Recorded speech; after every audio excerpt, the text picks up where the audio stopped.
at Princeton, and I had taught pieces of Gemara that I felt tied into this very nicely, and I knew for sure that I wanted to teach about Shabbat. And when I wrote back to Global Day and said, well, I want to teach about creating Shabbat, they wrote back to me and they said, I don't think it's a good idea. Like you can like experiment with that if you really want to. We don't think it's a good idea because we have a very mixed group of people who participate in Global Day of Jewish Learning. It's a very diverse group, and not everybody observes Shabbat in a traditional way. And so it's probably not going to be a good fit for you to teach about that. And I said, okay, and I was sort of mentally preparing my email response. And then she wrote to me again and she said, but you know what? I thought about it, and if you're sure that you can do it in a way that kind of like won't offend anybody, then we'll let you do it. She said, we're willing to have you try. So I said, great, like let me try, because I actually think that of all the things you could say about Shabbat, the idea that Shabbat is in its own way a creative space, and that creating Shabbat is like a powerful thing that anyone can do and anyone can try this at home, I actually think that's like the most broad and accessible message you could possibly put out there about Shabbat. I actually think it's the most universal, and also sort of very current, that there are ideas out there now that like just in pop culture, that maybe it's a good idea to like unplug for a day, or not check your cell every minute of the day for at least one day a week, or things like that. And they're not saying it from a religious perspective, but that sort of ties into the idea of having rest. And obviously, the reason that these sort of pop psychology or like popular media outlets are suggesting that we do this is because they think there's something productive about taking that kind of time out.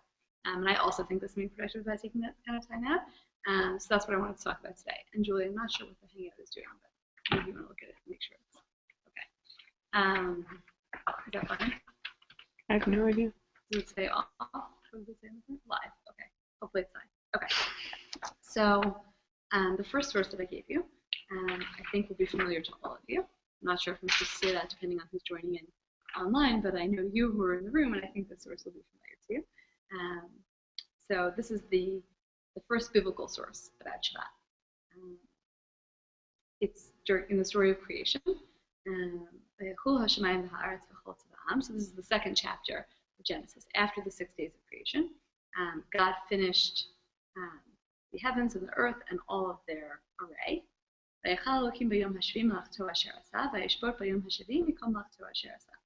God finished all of God's work. On the seventh day, God finished that work that God had been doing, and ceased on that seventh day from all the work that had been done. God blessed the seventh day, and sanctified it, because that is when God rested from all of God's work, that God had created. And that's the beginning of Shabbat, right? That's where it all begins.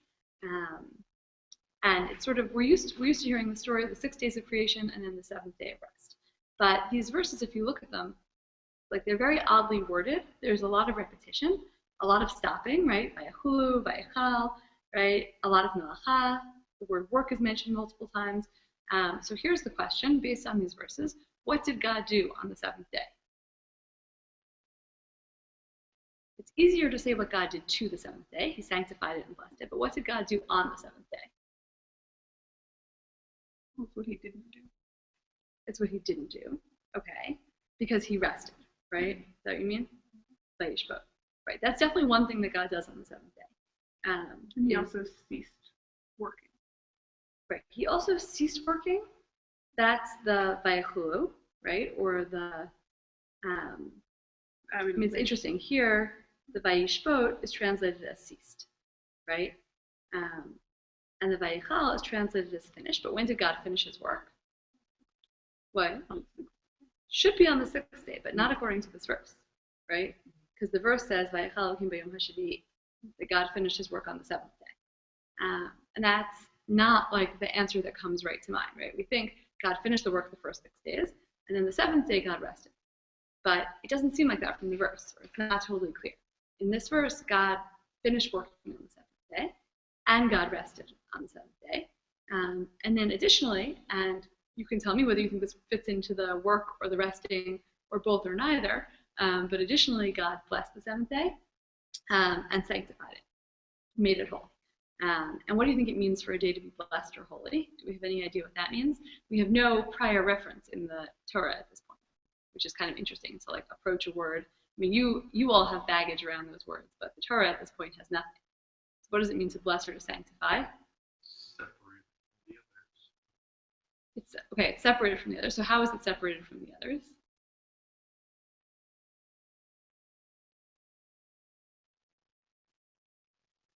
A little hard to say here, right? Or let's say, how is this day different from all other days? If Kodesh is meant to represent a separation. So initially we might say God didn't do any work on the seventh day. It's not so clear that God didn't do any work on the seventh day. God does rest on the seventh day. God finishes God's work and God rests. So you could say that the rest is what creates a difference, and that is maybe somehow part and parcel of what it means for Shabbat to be holy. You're going to say holy means set aside in some way. What sets it aside is the fact that things rest on that day.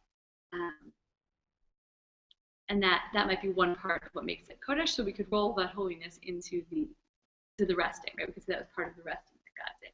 What about the blessing? I was going to say it's not clear how we would bless a day, but we actually do it all the time. We'll talk about that later on.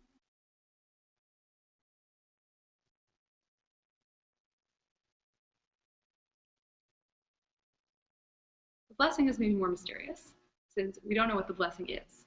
And other times that we have blessings in the Bible, I think not always, but often, we then have like a text that follows.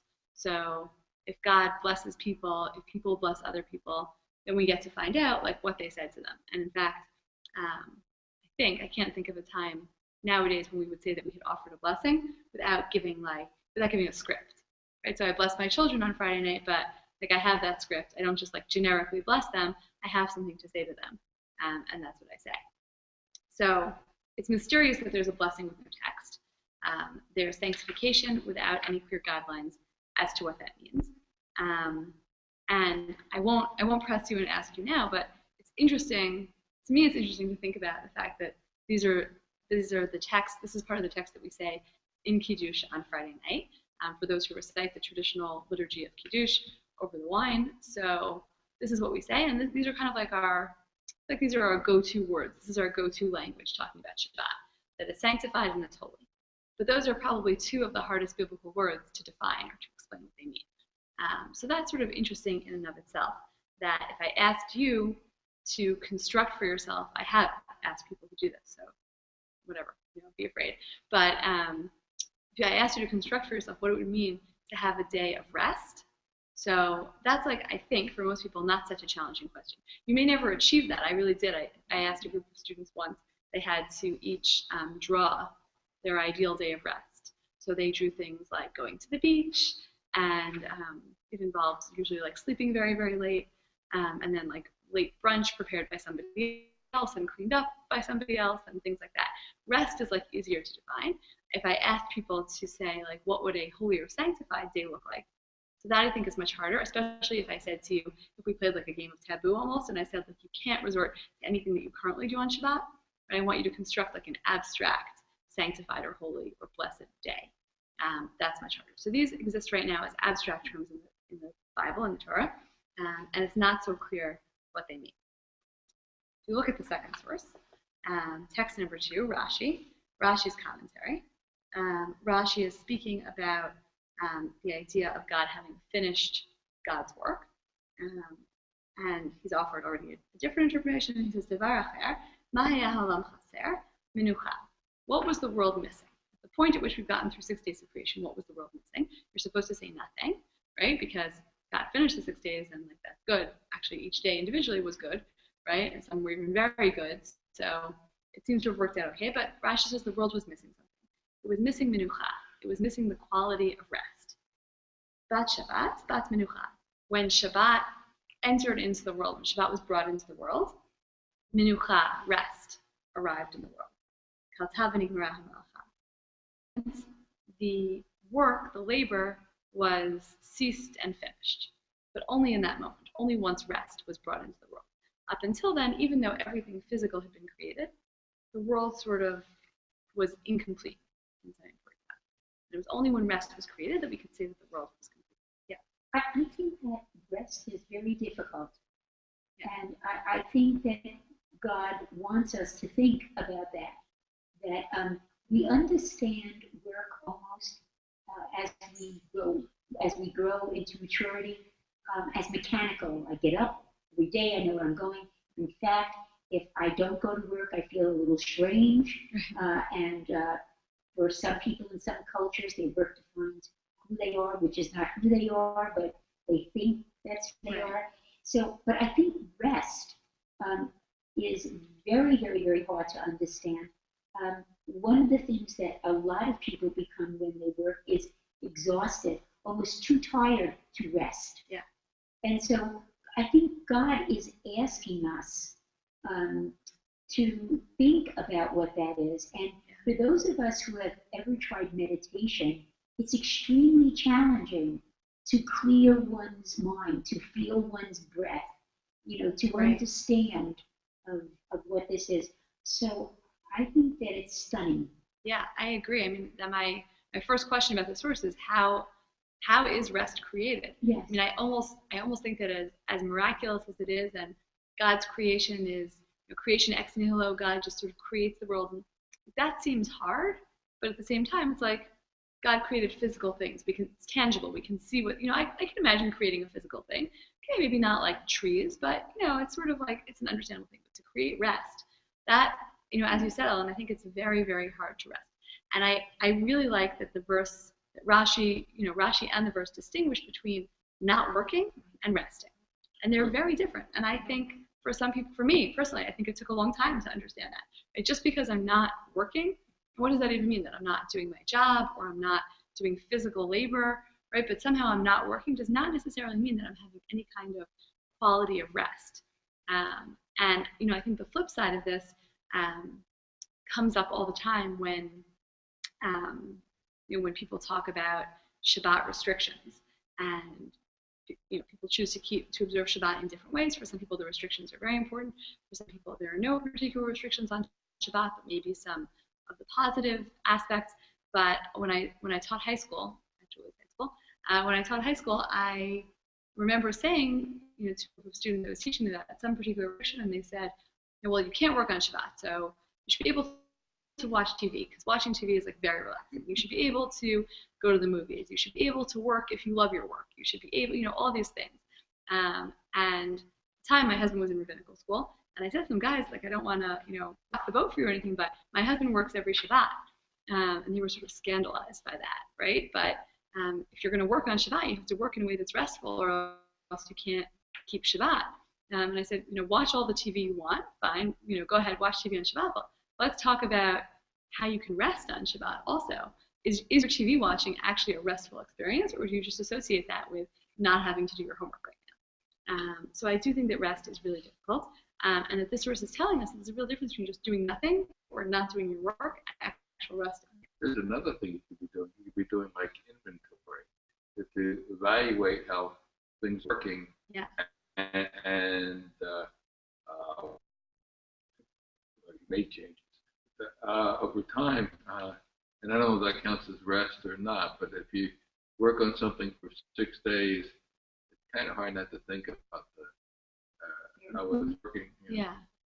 So I'm not sure. I mean, I think that there is a way in which it can be restful to sort of reflect on what you've accomplished. It can be restful to sort of, in some ways, but sometimes it's kind of like these things planning. are getting along. Yeah, but dinosaurs are eating the people or whatever. Right. I just think that there's a way in which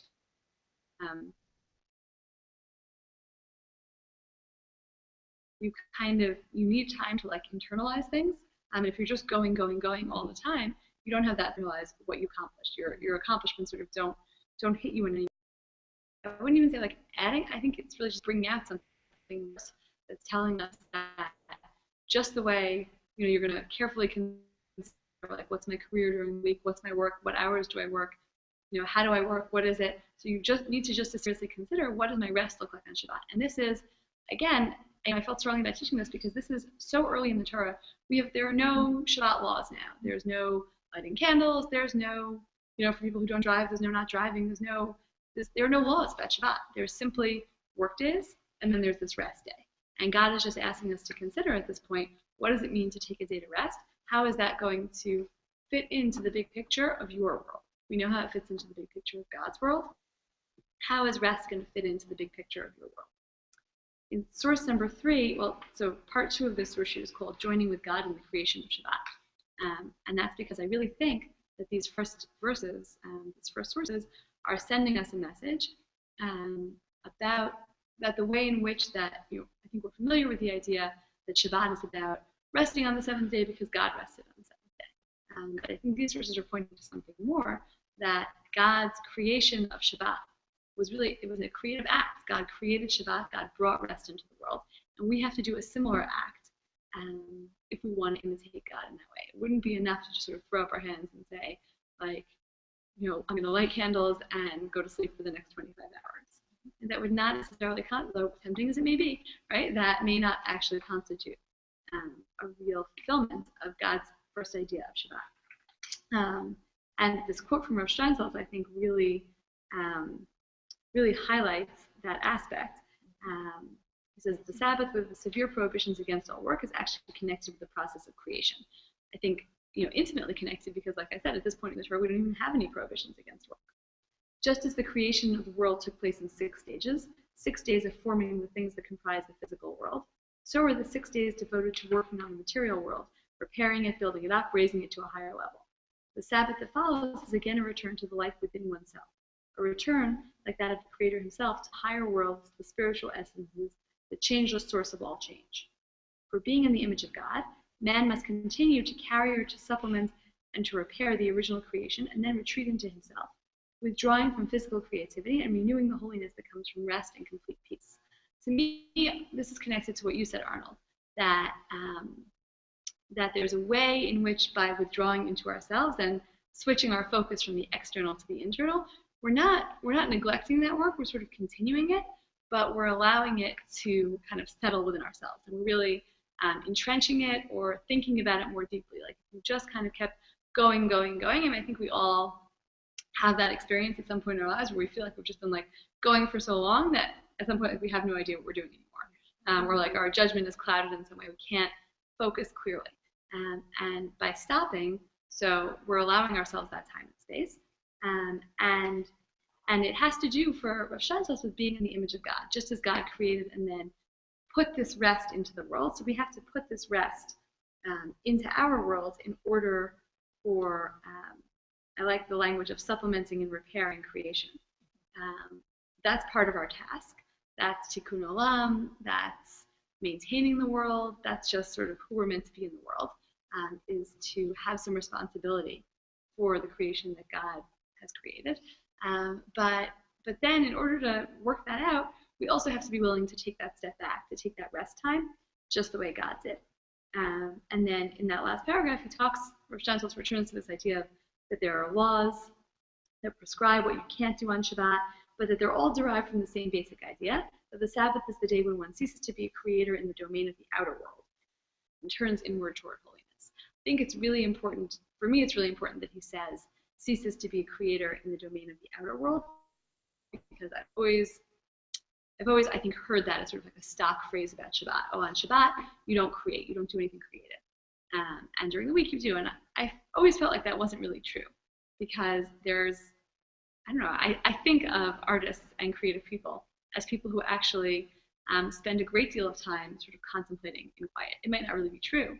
I know whenever my husband and I talk about writing sermons or writing articles or any sort of important work of that sort, we always talk about going off into our cave. The cave could be a coffee shop, the cave could be our basement, but this idea that you need to kind of crawl into a quiet space in order to generate that kind of creativity. So I don't think it's true that Shabbat isn't meant to be a creative time. I think it's just a different type of creativity, and that part of the work that needs to go into that in advance is creating even that space for creativity, that space for your mind to be at ease, to sort of work in that way. You have to really think, what's it going to take? Is it going to be turning off my cell phone? Is it going to be the friends with whom I surround myself? Is it going to be the food that I eat? Whatever whatever it is that's going to make it that feeling of rest for you, that might be I'm sure it is very subjective and different from person to person, but there's something that's going to make you feel like I've shifted modes now. Now I'm in rest mode, and now my brain can sort of function differently. It doesn't necessarily mean I won't feel creatively inspired, but it means that I won't act on the physical world in the same way, and I won't feel the same relationship with the physical world. If you look at the sources in the Talmud, I think that the Talmud, as much as the Talmud is often focused on the restrictions of Shabbat and the sort of nitty-gritty details of observing Shabbat, here are two great sources that talk about exactly this idea, the way in which people really need to be involved for a real Shabbat experience. People have to join in creating that, and it's not enough to say, okay, God, like we've arrived at day 7 of your 7-day count. We have passed days 1 through 6, which were work days, and we have now arrived on day 7, I'm going to sleep, right? That's not enough. There's an active role for people to take. And in source number 4, so a statement in the Gemara, even an individual who prays on Friday night has to say the verse Vayachulu. The verse Vayachulu is the one, source number 1, verse number 1 that we just read. It's recited for those who say the traditional Kiddush liturgy, the traditional blessing over wine, it's recited there, but it's also recited in the Friday night liturgy. And it's recited when you have a minyan, when you have a prayer quorum. But according to the statement, you have to say it even if you're a single person, individual, saying it by yourself. And the reason is,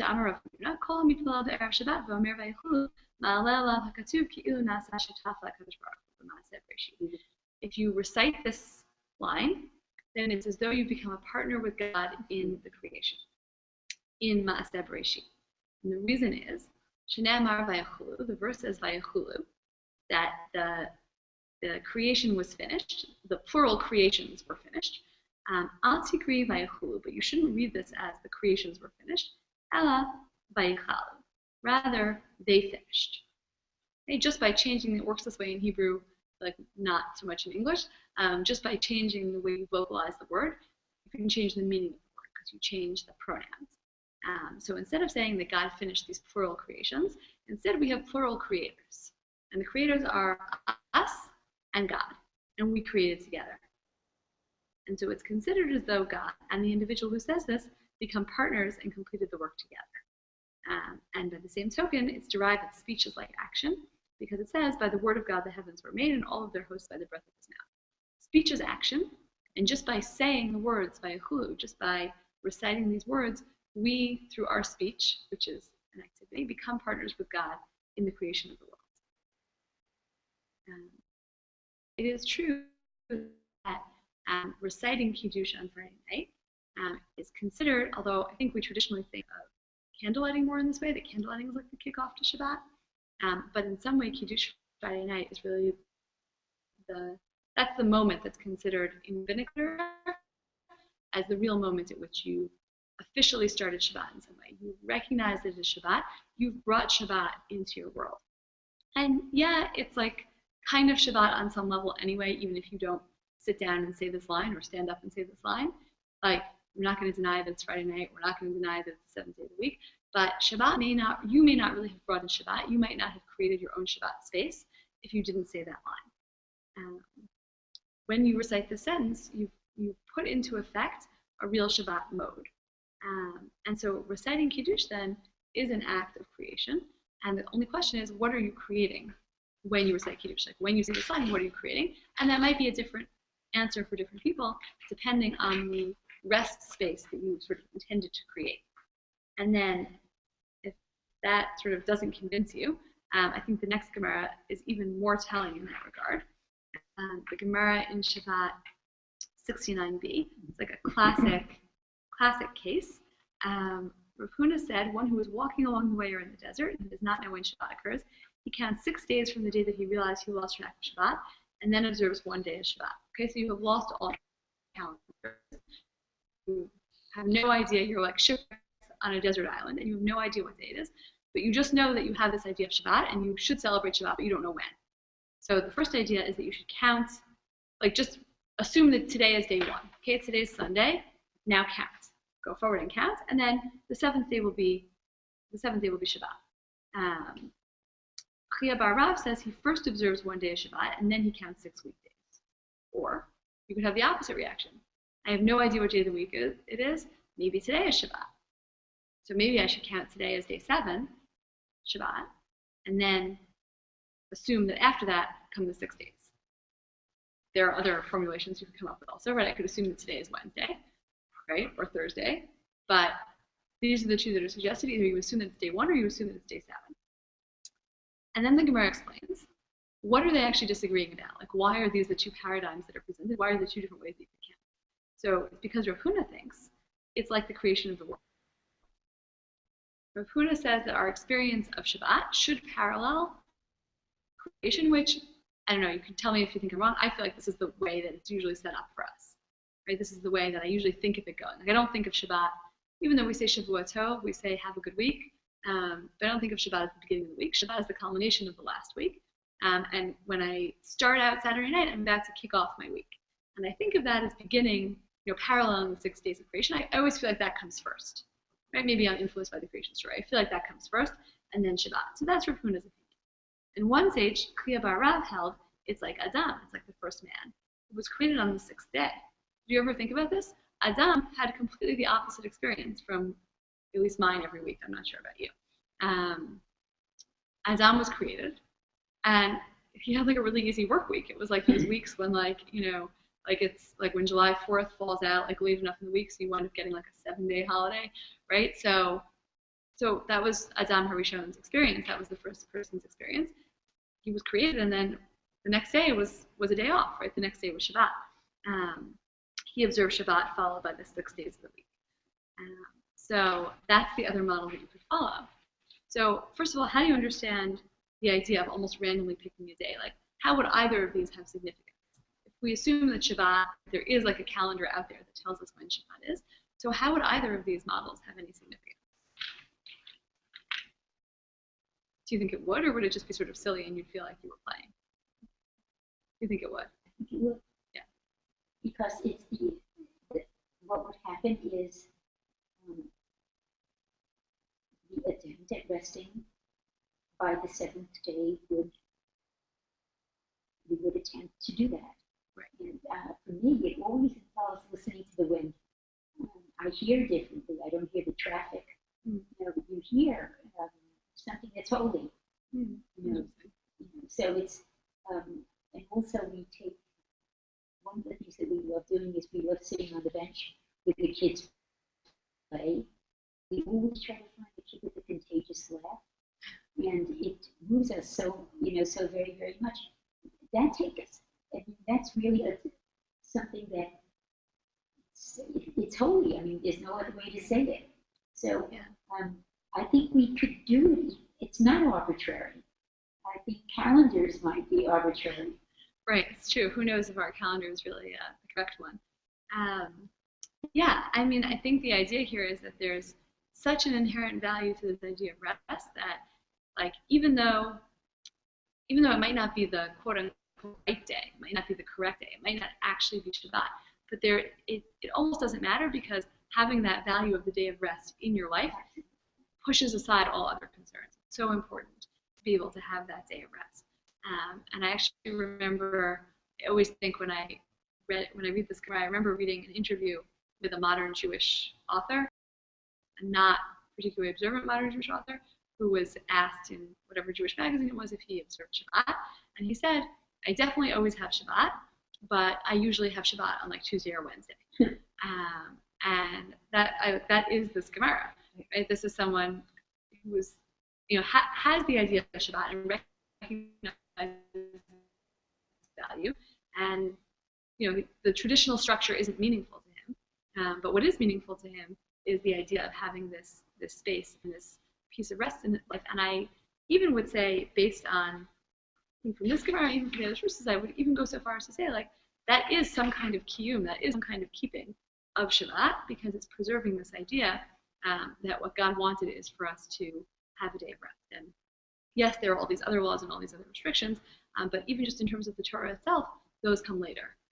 Those are not part of let's say, the first person on earth, those weren't part of his initial experience of Shabbat. And so I think that I like the idea of Shabbat from these two different points of view, right? One from the point of view of, I'm going to say like us, right, with 6 days of work and the rest, or God's points of view. And then from the point of view of the first human being, the opposite point, even though he hadn't worked all that much yet, like he hadn't had such a stressful, I don't know, whatever, being creative maybe is like a little stressful, but he hadn't had such a stressful work week yet. But starting off right from the beginning, okay, here's what we do in life. We have rest. And that's like so important, so crucial that we'll put that at the beginning of your life.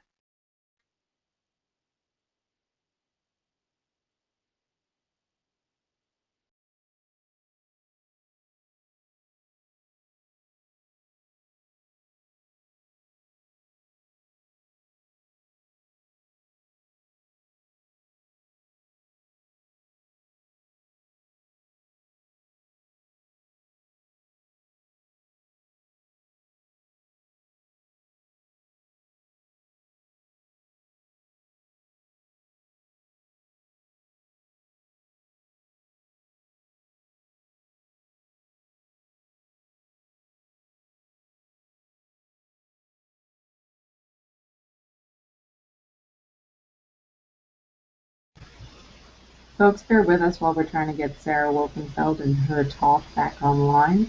There's a tornado warning going on right now in Chicago, so I imagine the weather and our signals over there are probably crossed. Please bear with us again. If you do have questions for Sara, we hope you're sending them in on Twitter and on Facebook, or there's also a forum on our website. Feel free to get in touch with us. This so far has been a really great event, and we're really enjoying having you here with us live from around the world. Sara will be joining us shortly, I hope. Again, questions for Sara as she's talking about creating Shabbat. Send them along by Twitter, send them along by Facebook, and Look don't past forget. somebody looks and see something internal when you look at the person's face. And so that was the blessing of Shabbat. The blessing of Shabbat was the blessing to be able to look past the external and to see something internal. The light of a person's face is created because one's character shines with force and rays of light to the extent that it breaks through the flesh, sinews, bone structure of the body. And therefore, this place merits being called panim.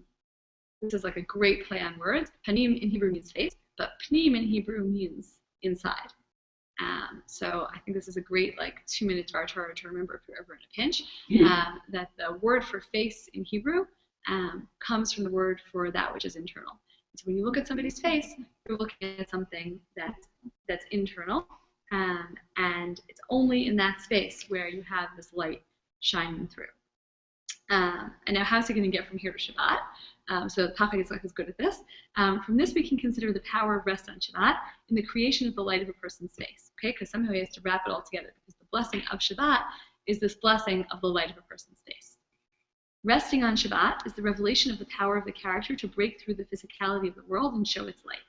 Just as a person's character breaks through, by way of the rest on Shabbat, the externality of the world in order to reveal the internal face of the world, so too, by way of rest on Shabbat, a person's character breaks through that which is external to a person in order to reveal the internal face of the person. So there is a parallelism going on, there's a mirroring, that Shabbat is the time when we get the blessing of the light of a person's face, because Shabbat is all about internality. It's about developing that which is not physical, not material, not what you see on the outside. It's all about developing that which is internal. And as I said, this is part of a larger essay written by the Pachad Yitzchak, who I should say, by the way, was a 20th century rabbi, which it's always interesting to me that he was so modern. I mean, I know people who studied with Rav Hutner. He lived in Poland and then in the United States, and he has a lot of sort of philosophical and mystical elements in his writing, and I think you see that here. But he has this whole essay about what it means that Shabbat is the time when the internality of the world is revealed, is developed, and it's really our only chance to work on that which is more internal. It's really our only chance to kind of have that inner light shine through and to focus in that way. And the idea, of course, the larger idea is that it's only with the experience of rest, only because we have because there are things that doesn't show on Shabbat, or you say it's because we have this sort of mandate to have a positive experience of Shabbat. But either way, this is going to force us to craft an experience that's going to allow us to, hope, to achieve this state where we're sort of focusing our internality. And I know that people say it's harder now, and maybe it is harder now when we have so many more ways of staying kind of in touch with the world. You have to, if you really want to kind of unplug, there's just that many more devices to turn off. There's just that much more to kind of pull away from. But I have to believe that it was always hard in some way, or Putner and Rashi, et cetera, wouldn't have written this way, that it was always hard to kind of divorce yourself from that which is external in the world, and kind of deepen your connection with who you are internally, who others are internally. And the question is, how construct a rest? How do you think rest?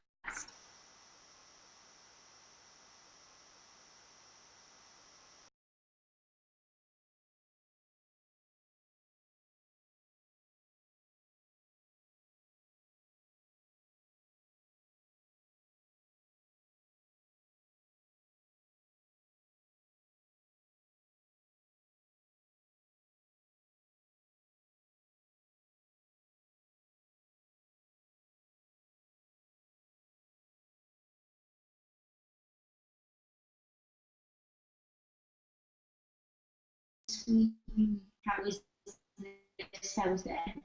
I think the way that they request that information is different. It's not a polite. To the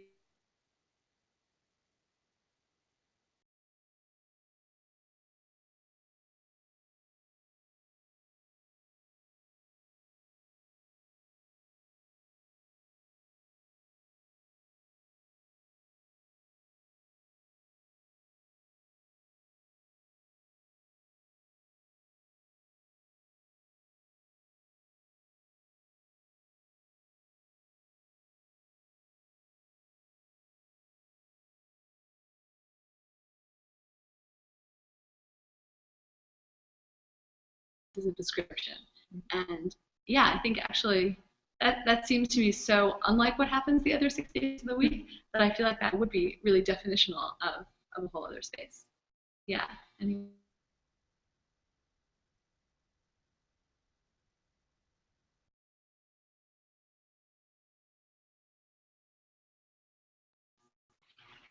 else for comments on that? So I don't know. I mean, I think that Putner, it's all of these sources I would say, but culminating in Putner's idea, it's both it's a tremendous opportunity because as I tried to convince everyone when I was writing this curriculum, I think it opens up a much broader way of thinking about Shabbat, and so it's not, it almost like levels the playing field, right? It's not about like what restrictions do you observe, what positive commandments do you observe. It's really about like how good are you at resting, which is maybe a skill that few of us have thought about cultivating, and so it's a whole new challenge. And personally, as someone who's traditionally Sabbath observant, I think it's no less a challenge for me, maybe more so because Shabbat is such a full time, and a time that's occupied with, first of all, thinking about all the different dues, which require a certain amount of forethought and planning and attention, and then thinking about all the things that you should do. Definitely, when I created the picture I told you about of my ideal day of rest, so it was like, I felt very conflicted. Like, should I tell the truth or should I not tell the truth, right? Should I draw like my ideal day of rest, or should I draw my ideal Shabbat, which is not always like the most relaxing day, but fortifying nonetheless, in its own way. And I think I mostly told the truth.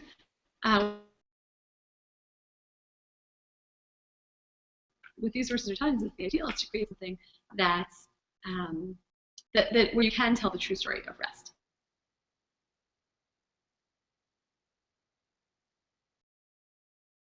Laws, Jewish law, and other traditions in the Torah have some good suggestions about what rest looks like.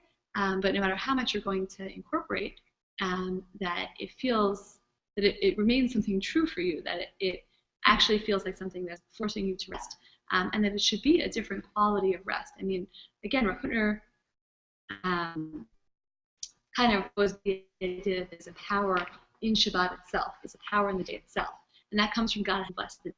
And that's not going to happen right in your wilderness version of, you count 1 day and then 6 days, or 6 days and then 1 day. I feel like that's not going to fully incorporate Rav Hutner's vision, because there's something special about Shabbat that gives you that opportunity. And maybe it's inherent to the day, or maybe you could say God blessed any 7th day of rest. But if you want to make it work in the wilderness, you'd have to imbue it with that same power. You have to say, this is the day that I set aside for rest. And even though I might rest the other 6 days, like I'll call it, lowercase r rest the other days, but my capital R rest day, my Yom Menucha, right, the special word for rest that's used by Rashi, that's going to be what Shabbat is for me.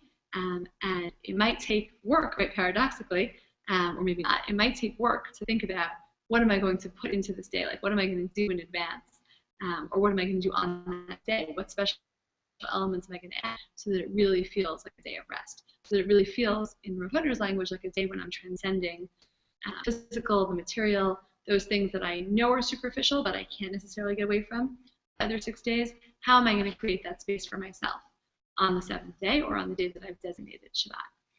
So it's only Sunday right now, so you have a lot of days to think about how to do that for the coming Shabbat, or for the Shabbat after that, or whenever you decide that it's time for rest in your life. So thank you. I will stick around and take questions. Julie, maybe you want to just close the hangout, or the hangout.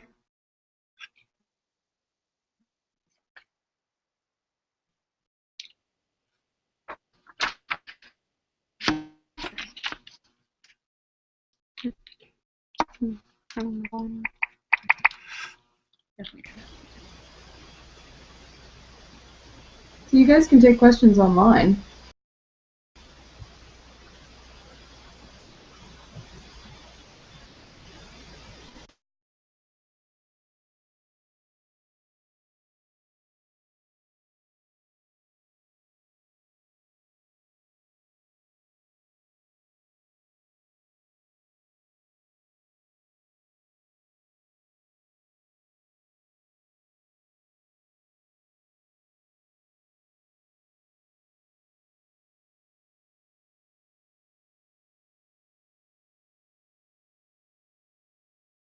But I think they're all. I don't know where they are. Yeah. With the creation of Shabbos in history, is this the first time there was a rest day in the week? This is pretty early, right? Right. I mean, among pagans and other people. Oh, that's really interesting. Yeah, I don't know. As far as I know, there's actually a really great book called The Sabbath World. I don't know if you read it. It's by Judith Schultz, and I actually speak at Princeton last year. Maybe we should. And she sort of traces the history of Shabbat. I believe she grounds it in the text of the Torah. Like, it's sort of really interesting. Yeah, that's to see. been my impression. Yeah, I think so. But it was really transformed, in Christianity, and right, Christians have Shabbat happening at a different time. One of the questions that she explores, which I think is so interesting, and which these sources don't exactly touch on, but is the question of, why is it good for everybody to have Sabbath at the same time? Right? Maybe everything I've just said, you could say, okay, like, So it's very important, hopefully I've convinced you, right? It's very important to create the space of internality and the space of rest.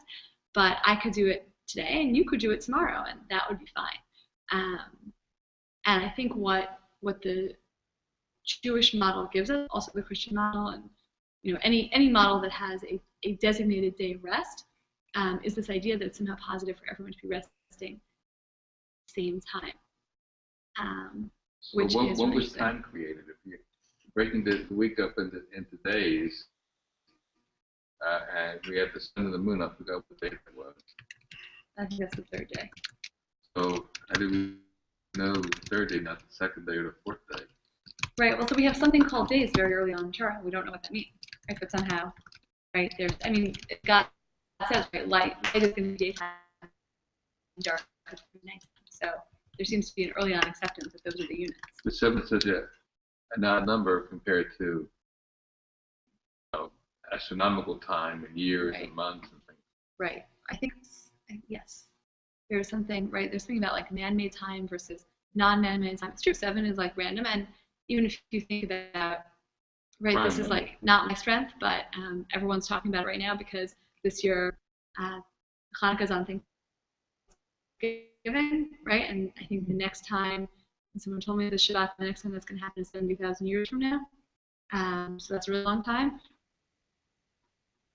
Right? And it has to do with the way the Jewish calendar is set up relative to like. Yes. Barry Stroll in Greensboro, North Carolina asks, by whom and how did it become necessary to study Torah on Shabbat? Should one study Parshat HaShavua or some other teaching?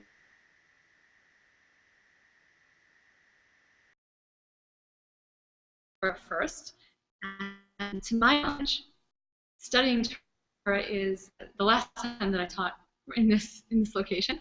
I spoke about the fact that studying Torah is actually an all-the-time obligation. It is no more or less obligatory on Shabbat. Actually, it's 24/7 obligation.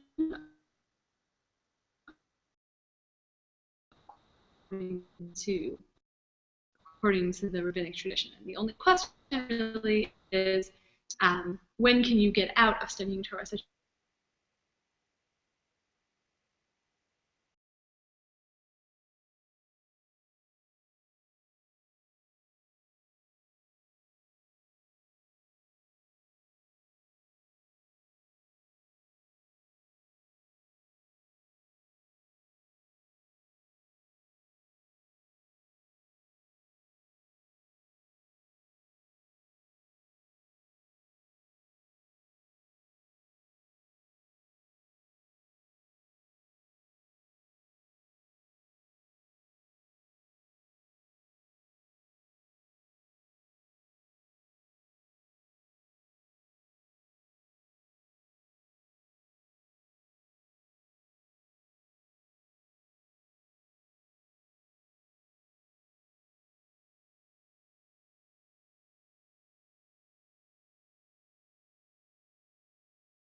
Hi, we're back, maybe. I'll finish answering the question, because hopefully you guys can hear now. So I think Torah study on Shabbat is just, it's just a good idea of a thing to do. Julie, there is a comment there now. It is a good idea of a thing to do since you are assumed to have time and space for that on Shabbat when you're not, because there are so many other things that you're involved in doing. In terms of like normal household tasks, I think this is what's so interesting about kind of the popular discourse about Shabbat observance or about the Sabbath, that we talk about, don't work, right? But it's like very subjective. I mean, if I teach a class on Shabbat on Torah, which it's definitely a good thing, right? Because I'm learning Torah on Shabbat and I'm teaching Torah on Shabbat and enabling other people to learn Torah on Shabbat. but it's still, maybe I'm being paid for that, right? That's still work in some way. And so I think there's pressure really to define, there is a way of defining, and you personally having to set boundaries, or community setting boundaries around what is work and what is not work, completely aside from the rabbinic restrictions that exist. And I will say we have a concept, there is in the halachic system a concept called uvda dechol, things that are things that you do on weekdays. And there's no question that this has to be somewhat of a subjective category, although there are certainly things that are very firmly placed by the rabbis into that category. And so these are things that don't necessarily fall into the traditional 39 categories of work that can't be done on Shabbat, but they're still uvda dechol. And so I think that probably some of the household tasks that you mentioned might fall into that category. And then, of course, you'll always get the person who says, like, but I love doing laundry. Like, doing laundry is so relaxing for me. Folding laundry is so relaxing. And I think that's a place to navigate the tension between the halachic system and your personal subjective system that you come up with. And that's like a real tension that happens. But I do think that there is this idea of trying to keep away from things that would distract you from the fact that this is a day that's set apart, that's different, that's really qualitatively different, and it's not just a matter of skipping a few things. We have two more questions. One from New Jersey. Do we create by resting, or do we rest by creating? Hi, New Jersey. I miss New Jersey. Do we create by rest? I think actually, so I'm focused on creating by resting, because I think that's closer to what I've been speaking about, is that that rest itself creates a space for other things to happen, that rest itself creates a way of connecting that's different from what you have without rest. It's different from the rest of the week. It's just qualitatively different. To rest by creating, though, I think is also possible. And that, for that I would go back to the example that I gave earlier of people who've spoken to me, or an interview that I read about people who feel like their creative act, that they have to be creative in order to have this type of rest, or their creative act is part and parcel of Shabbat. And I certainly do think that there are creative things that you can do on Shabbat that can enrich that rest. I think, maybe even you could take the Pachad Yitzchak source and say that every time I do that act of reaching into myself, or reaching sort of past another person's physical barriers, right? Like really connecting with them in a different way, that itself is an act of creativity, and that's only happening through my rest. So actually, I'm not sure. You could take the resting as a form of creating. I think you could sort of take that idea and run with it. I think that sort of would work. There's sort of two sides of the same coin. We have one last question from Brazil. How do we teach our children about the value of rest? That's a great question. Are you sure you don't want to answer that for the rest of us? And then we'll wrap up. Yeah, I think it's really hard. I really wonder all the time what messages children are getting in today's world, where for myself, I didn't grow up with cell phones in the house because my parents didn't have them, and now I do, and I don't know what that will mean for my children. I definitely think, again, the more things there are to turn off and unplug in order to feel that you're sort of in your own space, so that definitely makes an impact. But I think that involving kids in the discussion is actually really important. I think kids also have this sense that that just not doing something is not the same as resting. Maybe actually when you're a child, maybe it's even harder to appreciate rest. Like I think if I told my boys, like, now we're just going to rest, like that's like a punishment, right? Get onto your bed and rest is like a punitive thing to say to a small child. So I think that it requires more creativity. For the question about creativity, it needs to be that much more creative in thinking about what rest looks like, and maybe it's a time to think that much more about what Pachad Yitzchak says about connecting to that which is internal. I mean, if Shabbat is the time when your child knows they can depend on you to sit down and have a serious conversation with them, or to spend quality time with them in whatever way is important to that child at that space in their life, then maybe that's teaching by example. Maybe that's the strongest possible example we could set in terms of rest. Shabbat is the day when your parents don't say, I don't have time to talk to you about that right now. Or Shabbat is the day when your parents don't say, like, I don't have time to do whatever that is with you right now. I do have time, I do want to, and we can connect on this day. I think if a child grows up thinking that's what's special about Shabbat, that would probably make it a huge day for them. But it's a great question. So we're going to just wrap up your shout-outs, whatever you need to say. Okay, so I just want to thank the Global Day of Jewish Learning, the Aleph Society. This is a great, great program. I love that I just spoke to people from so many different locations. I guess I should say, since I didn't say at the beginning, we're here at Anshe Shalom B'nai Israel, a modern Orthodox synagogue in Chicago, in Lakeview, Chicago, where we are currently under tornado warning, and therefore have a lot of people staying home tonight. But we haven't heard any tornadoes here right now, and so we're happy to be with you all tonight. And also shout out to Sefaria.org, which has partnered to some degree with Global Day in creating these source sheets. I created my source sheet both through Global Day and on Sefaria.org, so you can check out that website for Global Day source sheets as well. Okay, thank you guys so much. Bye, everybody.